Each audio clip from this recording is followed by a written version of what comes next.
Goeiedag geliefdes. Hierdie week gaan dit oor God se gemeenskap wat anders moet lyk, want God het 'n hart, God het 'n vooruitsig vir wat sy heiligdom in die Ou Testament, sy kerk in die Nuwe Testament moet wees.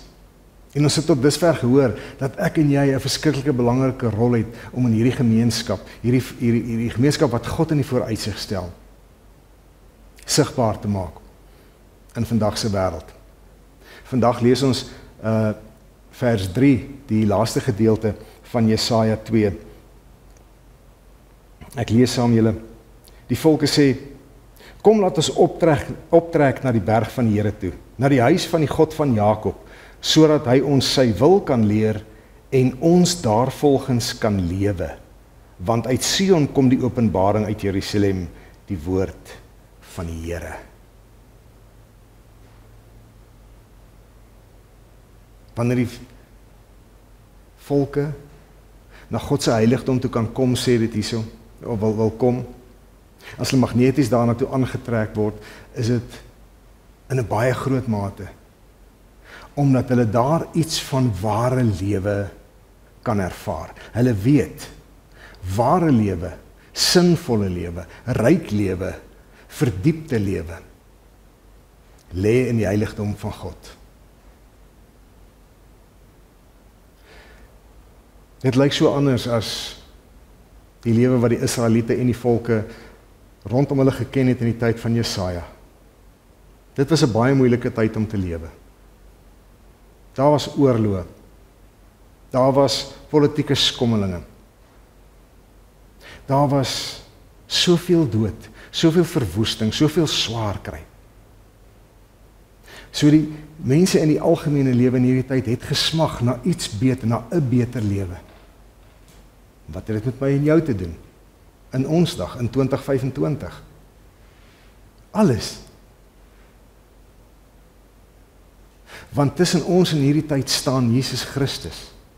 Die kruis van Jesus Christus, maar ook die opstanding van Jesus Christus. En saam met die opstanding van Jesus Christus, 'n kragtige opwekking uit die dood, 'n kragtige oorwinning oor die bose. 'n Vrede wat alle verstand te bowe gaan, wat in mense se harte kom, sodat mense dwars deur slegte omstandighede kan lewe met vrede en met hoop. Hierdie Jesus Christus kom sê, ek is die weg, die waarheid en die lewe. En hy volg dit op daar in Johannes 10, wanneer hy sê, en ek gee julle die lewe en dit in oorvloed. Ek kyk baie keer met groot hartseer na wat rondom ons aan die gang is. Ek sien hoeveel lewe daar is wat nie oorvloed is nie. Ek sien hoeveel lewe wat daar is wat net bekommernis is, wat net bitterheid is, wat net gierigheid is, wat net dood is, wat net donker is. Dis aan die orde van ons dag.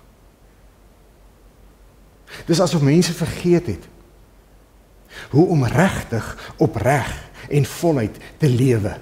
En die lewe te geniet, en die lewe met vrede te lewe, regtige oorvloed lewe. En dis wat Christus vir sy kerk kom doen het.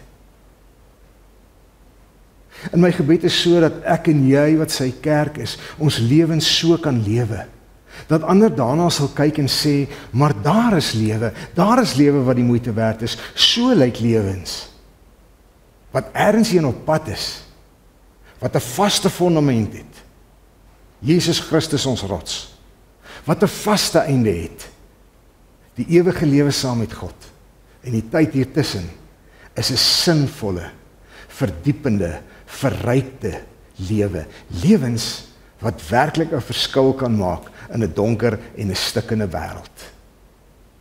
Dis waartoe ek en jy as sy kerk geroep word. Wil jy nie jou lewe net weer in heroorweging neem nie? Wil jy nie weer gaan kyk na hierdie teks in Jesaja, waar God se vooruitsig is, dat nasies soontoe sal kom, omdat hulle hierdie wonderlike lewe sien nie? Wil jy nie lewe in, jou manier van lewe, in heroorweging neem? As 'n geesvervulde mens, 'n losgekoopte en vrygespreekte kind van God, om so vry te lewe, dat jou lewe ook magneties kan wees vir die wat 'n swaar en 'n moeilike lewe leef nie. Paulus sê, julle is tot vryheid geroep.